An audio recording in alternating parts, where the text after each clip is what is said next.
귀한 찬양 감사를 드립니다.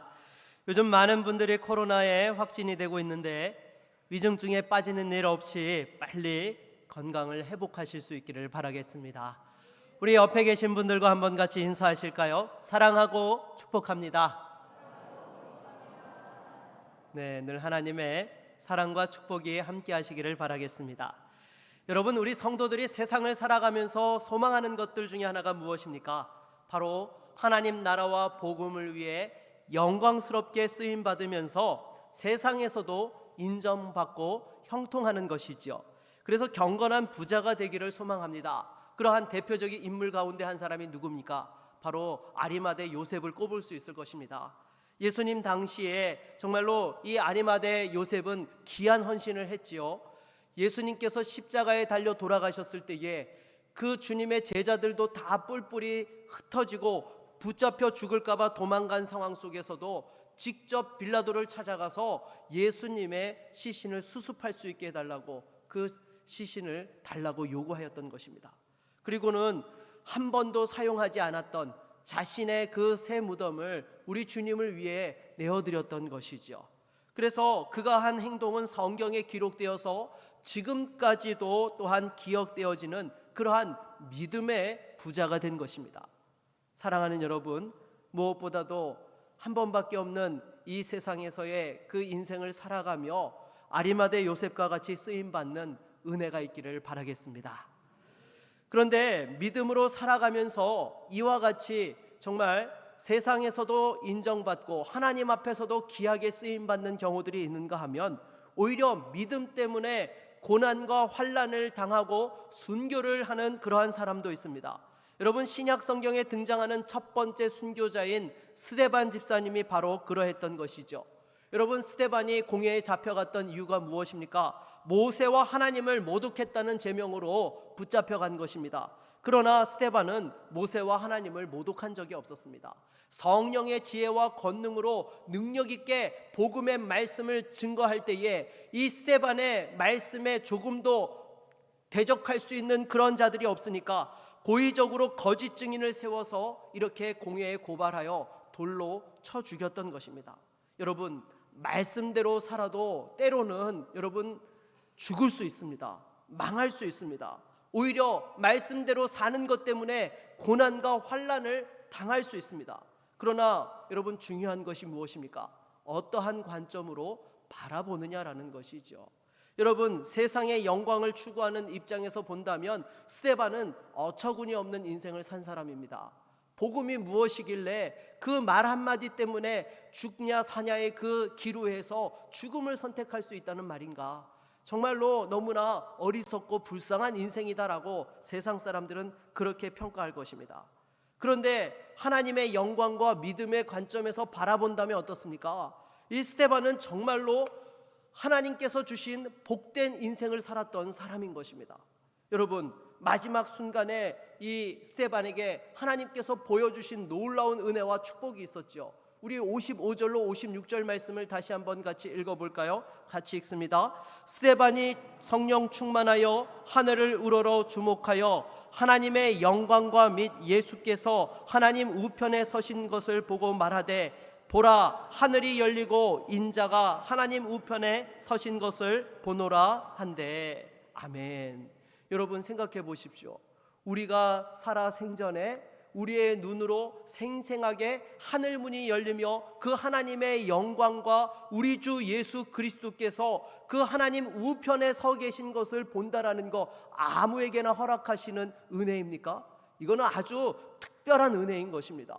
스데반은 바로 이와 같이 하늘문이 열리며 그 하나님의 놀라운 은혜의 영광을 보았던 사람이 바로 스데반이었던 것이죠. 모세조차도 하나님의 영광을 보게 해달라고 하였을 때에 하나님께서 그 구름 사이에 숨기셔서 바위 틈에 숨기셔서 하나님의 지나가시는 그 뒤 영광을 보게 하셨을 뿐입니다. 그런데 스데반에게는 하늘문이 열리며 그 하나님의 영광과 우리 주 예수 그리스도의 그 모습을 보게 하셨다라는 것이죠. 그리고 게다가 여러분, 이 스데반이 마지막에 어떻게 되었습니까? 그 주님의 모습을 보며 주님의 품에 안겼던 정말 복된 인생을 살았던 것이죠. 그리고 또한 이 스데반의 순교로 말미암아서 그 자리를 지켰던 사울이 회심하여 이방인의 사도로 쓰임받게 되었던 것입니다. 한 알의 밀이 땅에 떨어져 수많은 열매를 맺는 그와 같은 역사가 일어나게 되었던 것이죠. 여러분, 이것은요 아무에게나 허락하는 영광이 아닙니다. 하나님께서 특별히 주시는 그 영광이요 은혜요 축복인 것이죠. 그래서 어떠한 모습으로 우리가 쓰임받든지 날마다 말씀대로 살아갈 수 있는 우리 모두가 될 수 있기를 바라겠습니다. 그렇다면 우리가 말씀대로 사는 인생이 되기 위해서는 어떻게 해야 되는 것입니까? 먼저 첫 번째로 말씀을 제대로 들어야 합니다. 우리 54절 말씀을 다시 한번 같이 읽어볼까요? 54절입니다. 그들이 이 말을 듣고 마음에 찔려 그를 향하여 이를 갈거늘. 아멘. 여러분, 스데반이 말씀을 전하였는데 이 말을 들은 사람들이 어떻게 했다고요? 마음에 찔렸는데 오히려 이를 갈았다라고 말씀을 하고 있습니다.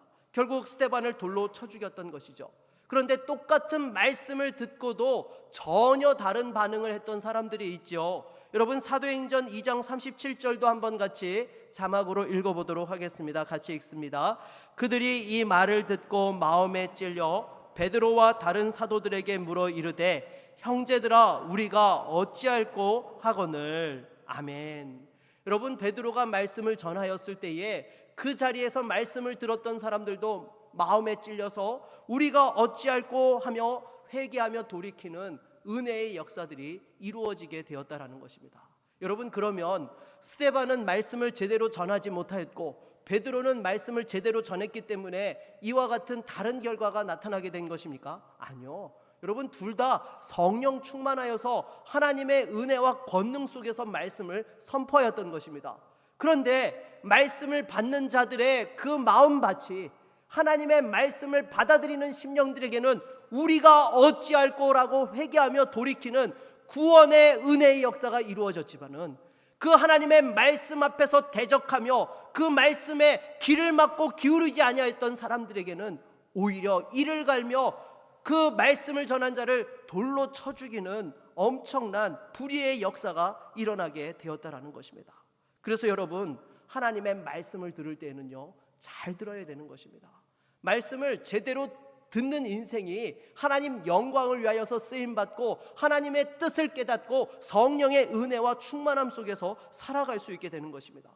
그런데 만일 말씀을 제대로 듣지 않게 되면 어떻게 됩니까? 오히려 하나님 앞에서 회방자요 핍박자가 되게 되는 것입니다. 당장에 오늘 51절 말씀에도 보게 되면 스데반이 설교를 하면서 회중들에게 뭐라고 말합니까? 우리 한번 같이 읽어보도록 하겠습니다. 목이 곧고 마음과 귀에 할례를 받지 못한 사람들아, 너희도 너희 조상과 같이 항상 성령을 거스르는 도다. 아멘. 여러분, 스데반이 말씀을 전할 때에 그 말씀을 받는 자들의 심령의 상태가 어떠한지가 눈에 들어왔던 거예요. 말씀 앞에서 정말로 그 가슴을 찢고 통회하고 자복하는 것이 아니라 오히려 그 마음이 곧고 또한 목이 곧아서 하나님의 말씀을 대적하고 있는 그것을 말씀을 전하며 느꼈던 것이죠.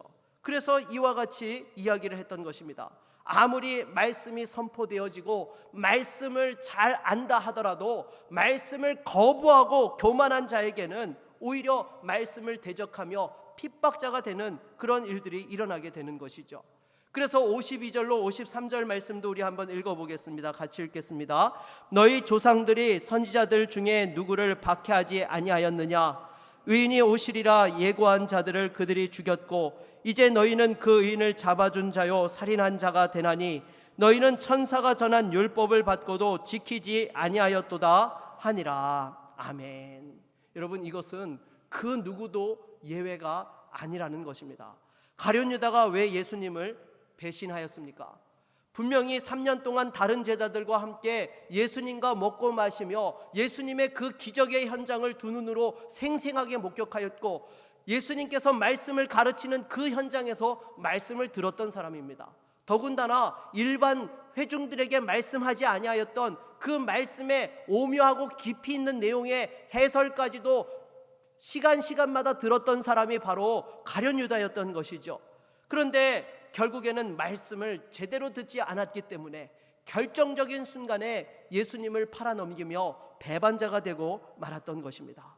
물론 여러분, 다른 제자들도 매 한 가지였습니다. 예수님께서 붙잡혀 가실 때에 어떻게 했습니까? 다 걸음아 나 살려라 도망가기에 바빴던 것이죠. 심지어 베드로는 3번이나 예수님을 모른다고 부인하기까지 했습니다. 그러나 닭이 울 때에 어떻게 했습니까? 마태복음 26장 75절을 같이 한번 읽어보겠습니다. 이에 베드로가 예수의 말씀에 닭 울기 전에 내가 3번 나를 부인하리라 하심이 생각나서 밖에 나가서 심히 통곡하니라. 아멘. 여러분, 닭이 울 때에 어떻게 되었어요?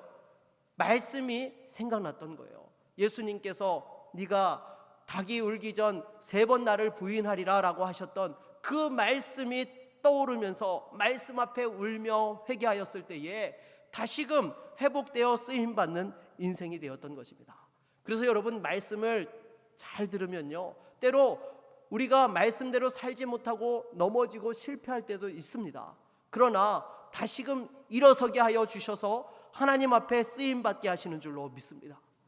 그런데 말씀 앞에서 완악한 심령이 되면 어떻게 됩니까? 하나님을 대적하고 오히려 그 하나님을 섬기는 성도들을 핍박하는 자들이 되죠. 오늘 본문에 스데반을 향해서 돌을 던졌던 사람들도요, 이방인들이 아닙니다. 하나님이 어떤 분이신지 모르는 자들이 스데반을 향해서 돌을 던진 것이 아닙니다.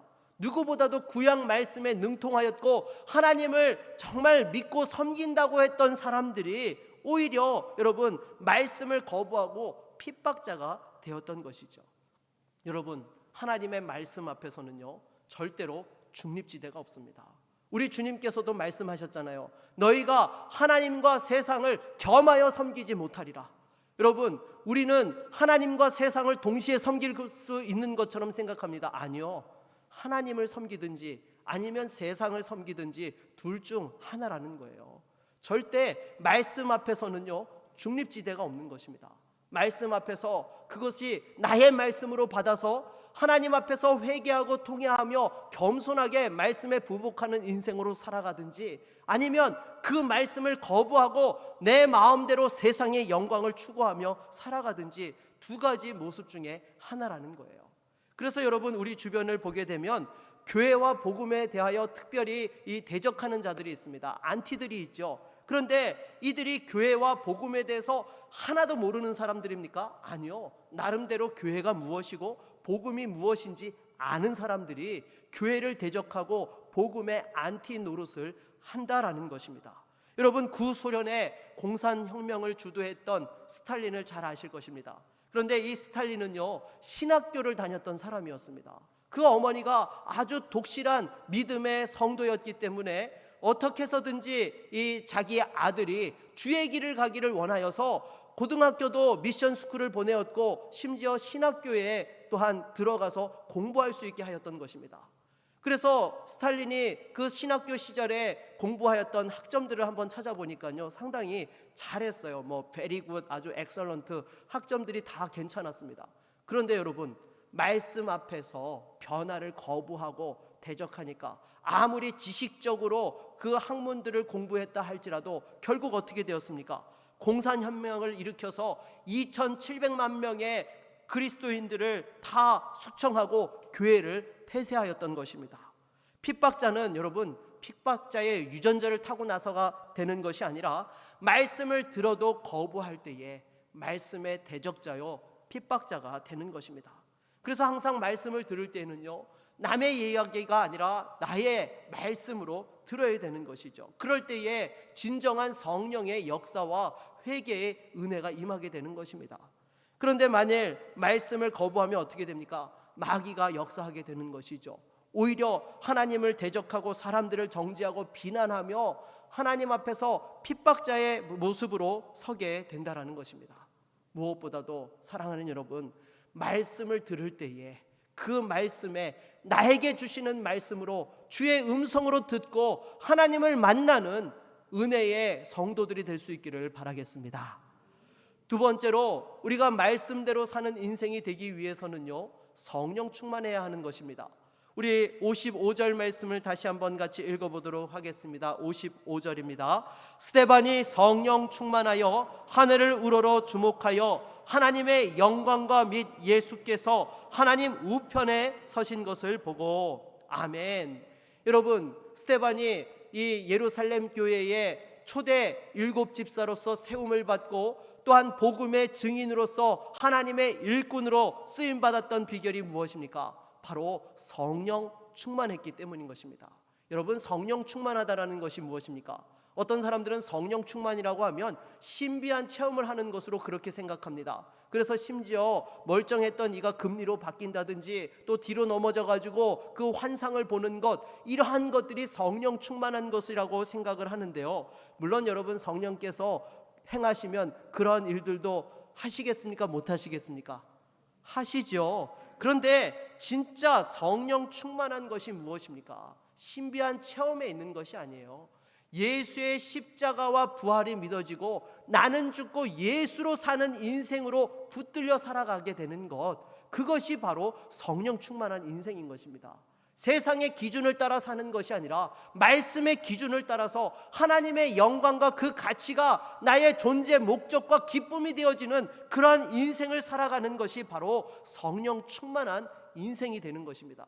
그래서 여러분, 우리가 성령 충만하려면 어떻게 해야 됩니까? 무엇보다도 우리 예수님께 집중해야 되는 줄로 믿습니다. 말씀에 집중해야 되는 줄로 믿습니다. 그럴 때에 우리가 다시 한번 주님을 바라게 되어지고 우리 삶의 변화의 역사들이 일어나게 되는 것이죠. 물론 여러분, 우리가 말씀에 집중하고 예수님께 집중한다고 해서 갑자기 우리 삶이 180도로 바뀌어지고 우리 인생에 없던 일들이 막 생겨나게 되느냐? 그렇지 않습니다. 처음에는요, 별로 변화가 미미한 것처럼 보여요. 그런데 그것이 시간이 지나다 보면 우리의 삶을 변화시키고 하나님이 동행하시는 역사들이, 증거들이 눈앞에 생생하게 보여지게 되는 것이죠. 그래서 여러분, 도미노 효과에 대해서 들어본 적들이 있으실 것입니다. 여러분, 도미노는요, 자기보다 1.5배 더 큰 도미노를 이렇게 밀어서 넘어뜨릴 수 있게 되는 것이죠. 그래서 여러분, 도미노를 이렇게 1.5배씩 쌓아가지고 처음에 5cm로 시작을 하게 되면 1.5배씩 증가하다 보면 10번째가 되면 유현진 선수 키만큼 이렇게 높아지게 됩니다. 그리고 22번째 도미노에 이르게 되면 63빌딩 높이만큼 되게 되고요, 31번째 도미노에 가게 되면 에베레스트 산보다도 더 높은 그러한 크기에 이르게 되는 것이죠. 그런데 처음 그 도미노가 5cm에 불과해도요, 이것을 순서대로 계속해서 연결해서 밀어뜨리게 되면은 여러분 어떻게 됩니까? 나중에 에베레스트 산보다 높은 도미노라 하더라도 넘어가게 된다는 것이죠. 그래서 결국 한 가지에 집중을 하게 되면요, 처음에 그것이 미약해 보인다 하더라도 그것이 또한 효과를 발휘하면서 나중에는 엄청난 파워와 역사가 또한 일어나게 되는 것입니다. 믿음으로 사는 인생도 마찬가지입니다. 여러분, 처음에는 말씀대로 살아가는 것이 별것 아닌 것 같아도 그 말씀의 은혜가 우리 가운데 계속 젖어지게 되며 하나님과 동행하는 삶을 살다 보면 은혜와 그 역사가 남달라지게 되는 것이죠. 우리 주님께서도 그래서 요한복음 14장 12절을 보게 되면 이렇게 말씀하십니다. 우리 한번 같이 읽어볼까요? 내가 진실로 진실로 너희에게 이르노니 나를 믿는 자는 내가 하는 일을 그도 할 것이요 또한 그보다 큰 일도 하리니 이는 내가 아버지께로 감이라. 아멘. 여러분, 우리 주님께서 지금 뭐라고 말씀하세요? 나를 믿는 자는 내가 하는 일을 그도 할 것이고 그보다 큰 일도 하게 된다라고 말씀하고 있습니다. 여러분, 이것이 그냥 예수님께서 듣기 좋으라고 립서비스로 하신 말씀이에요? 아니요.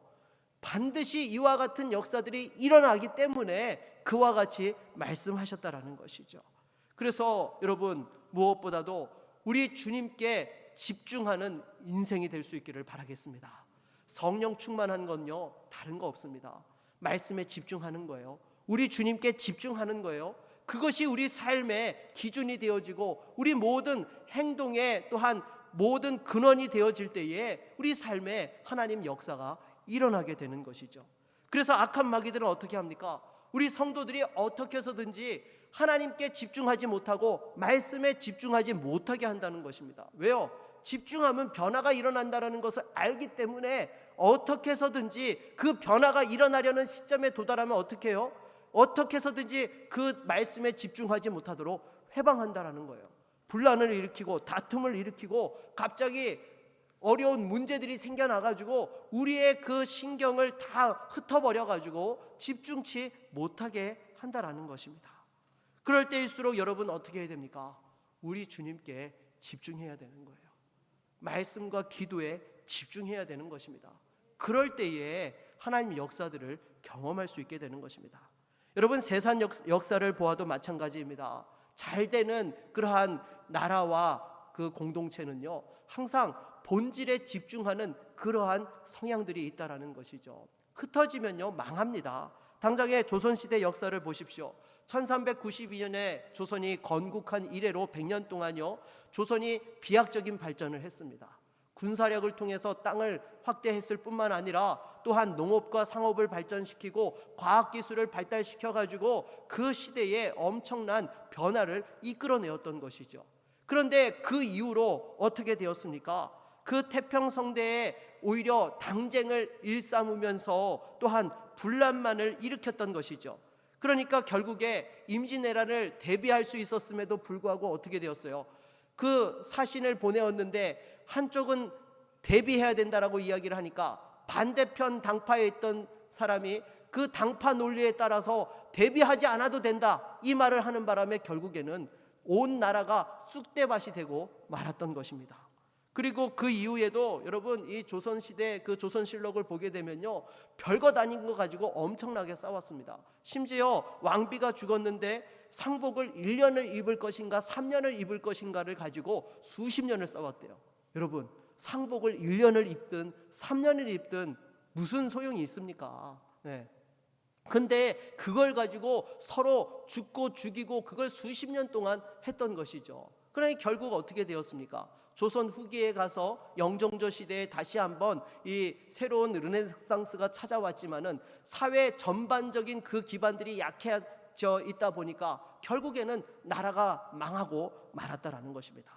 그러므로 탁월한 리더는요 논쟁할 가치가 없는 것에 대해서 잘 정리하고 진짜 중요한 것에 집중할 수 있게 하는 것이 탁월한 리더가 되는 것입니다.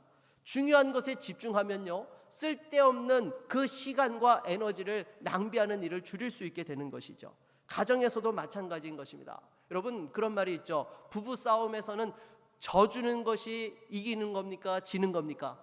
네, 이기는 거라고 해요. 왜냐하면 여러분 사실 부부 싸움 하는 내용들을 보면요 별로 큰 거 없습니다. 그냥 이렇게 서로 맞춰서 가면 될 문제들인데요 사소한 것을 가지고 싸웁니다. 그런데 이 부부 싸움을 보면 대체적으로 여러분 남편이 먼저 부부 싸움을 겁니까? 아내가 먼저 부부 싸움을 겁니까? 네, 아내가 부부 싸움을 거는 경우들이 많아요. 왜냐하면 남편이 원인 제공을 하거든요. 그래서 이 아내 입장에서는 남편이 이 참 뭔가 잘못을 하고 있는데 모르쇠로 끝까지 일관을 하고 있는 거예요. 그러니까 두고 보다 못해가지고 열받으니까 당신은 어떻게 이럴 수 있느냐고 부부싸움을 거는 거죠. 근데 남편들은 뭐라고 해요? 모르쇠로 일관한 게 아니에요. 진짜 몰라서 네, 아내가 무엇을 불편해하는지를 모르는 거예요. 그러다 보니까 왜 별것도 아닌 걸 가지고 시비를 거느냐라고 이런 식으로 하면서 또 아내를 이해를 시키려고 논리적으로 접근을 합니다. 그러면 여러분 이게 해결이 됩니까 안 됩니까? 안 돼요. 어느 쪽이 한쪽이 져주어야지만 문제가 해결되지 이런 상황에서는 이 부부싸움이 끝이 나지 않는 것입니다. 그래서 져줄 줄 아는 사람이 성숙한 사람입니다. 여러분 힘이 없어서 지는 것이 아니라 실력이 있어서 져주는 그런 사람이 되어야 가정의 평화가 찾아오게 되는 것이죠. 그래서 우리 남편분들만 한번 따라해 보도록 하겠습니다. 여보 당신이 오라요. 네, 우리 꼭 집에 가셔서 아내 되시는 분들한테 꼭 그와 같이 말씀해 주실 수 있기를 바라겠습니다. 네, 정말로 행복한 인생을 사시는 분들을 보면요, 이 나이 드신 분들을 보니까 여보 당신이 오라요 이 말을 잘 하시더라고요. 네, 교회도 마찬가지인 것입니다. 사람들이 모이다 보면 말도 많고 문제도 많이 생기게 되죠. 그런데 그러한 문제에 하나하나 다 반응하다 보면 교회가 핵심을 놓치게 되는 것입니다. 어떤 때는 시간이 해결해 주는 것들이 있고 교회가 성장하면서 자연스럽게 해결되어지는 문제들도 있습니다. 여러분 그렇지 않습니까? 성장통이라는 것이 어떻습니까? 이거는 약을 먹는다고 낫는 것이 아니죠. 성장되어져야지만 성장통은 지나가게 되는 것입니다. 그래서 여러분 교회도요, 핵심에 집중해야 되는 것입니다. 성도들이 어떻게 하면 예배를 잘 드리고 말씀의 은혜를 받고 어떻게 하면 더 기도할 수 있고 어떻게 하면 나가서 불신자들을 잘 전도하여서 하나님께로 인도할 수 있게 하는지 그 부분에 집중해야 되는 것입니다. 이런 본질에 집중하다 보면요, 마귀가 때로 몰려왔다가 한 길로 왔다가 일곱 길로 쫓겨가는 역사가 일어나고요, 또 성령 충만하여서 주님께 집중하다 보면 하나님께서 역사해 주시는 줄로 믿습니다. 그래서 무엇보다도 우리가 이 세상을 살아가며 성령 충만하여서 우리 주님께 집중할 수 있는 믿음의 인생들이 다 될 수 있기를 바라겠습니다. 세 번째로 말씀대로 사는 인생이라는 것은 여러분 용서하는 인생으로 사는 것이지요. 오늘 보면 59절로 60절 말씀을 같이 한번 읽어보도록 하겠습니다. 같이 읽겠습니다. 그들이 돌로 스데반을 치니 스데반이 부르짖어 이르되 주 예수여 내 영혼을 받으시옵소서 하고 무릎을 꿇고 크게 불러 이르되 주여 이 죄를 그들에게 돌리지 마옵소서. 이 말을 하고 자니라. 아멘. 여러분 스데반이 돌로 맞아 순교하는 그 마지막 순간에도 무엇을 기도했습니까? 자신을 돌로 치는 사람들을 향하여서 주님 앞에 기도하였던 것이죠. 저들을 용서해 달라고 하나님 앞에 간절히 기도하였던 것입니다.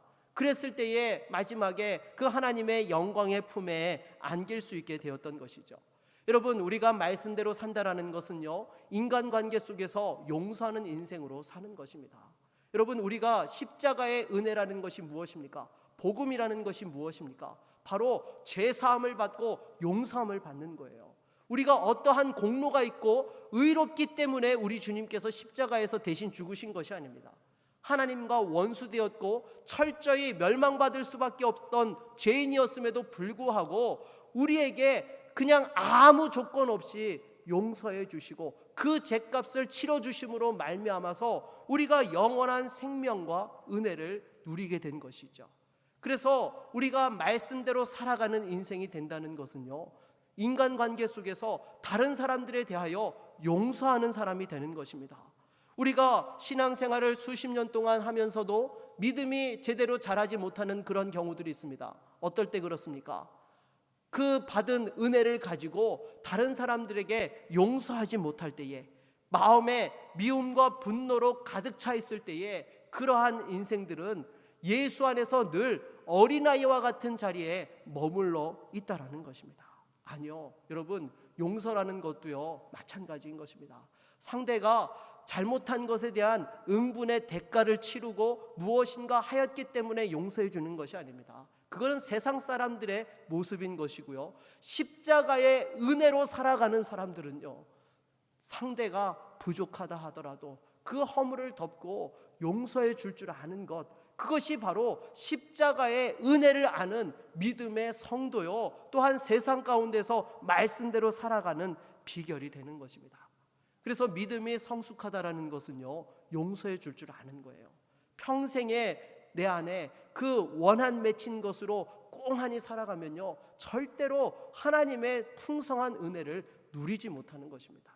여러분 우리가 왜 신앙생활을 하면서 하나님 놀라운 생명의 축복을 누리고 날마다 이 땅에서도 작은 천국의 기쁨을 누리면서 살아가야지 왜 지옥 같은 인생으로 사시려고 합니까?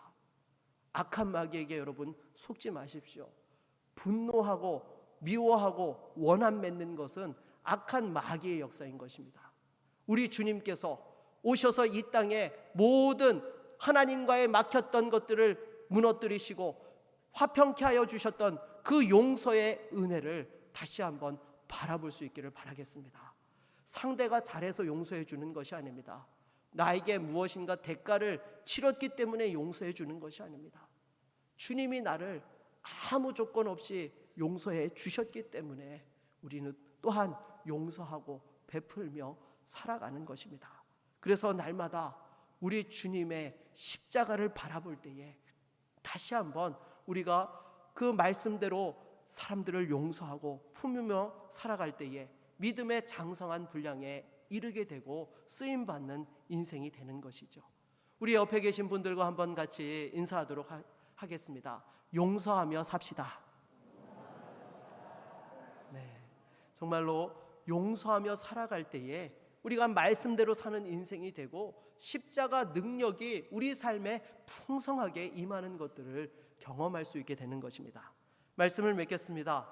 부디 근본에 일꾼으로 세움받는 분들께서는 오늘 말씀을 꼭 마음에 새기실 수 있기를 바라겠습니다. 말씀을 듣는 자리에서 은혜 받아야 됩니다. 은혜 받지 못하면 제대로 쓰임받는 일꾼 되지 못합니다. 은혜 없이 어떻게 주의 일들을 감당하겠습니까? 그리고 또한 성령 충만해야 됩니다. 정말로 우리 주님 앞에 집중할 때에 하나님께서 지금 기뻐하시는 바가 무엇이고 하나님이 어떤 일들을 진행하시는지 그 현장 앞에서 쓰임받는 거룩한 인생이 될 수 있는 것입니다. 그리고 무엇보다도 용서하십시오. 용서할 때에 십자가 은혜와 능력이 우리 안에 풍성케 되어지고 말씀대로 사는 거룩한 인생이 될 수 있는 것이죠. 그래서 우리 모두가 이와 같이 쓰임받는 거룩한 믿음의 종들이 다 되실 수 있기를 주의 이름으로 축원합니다.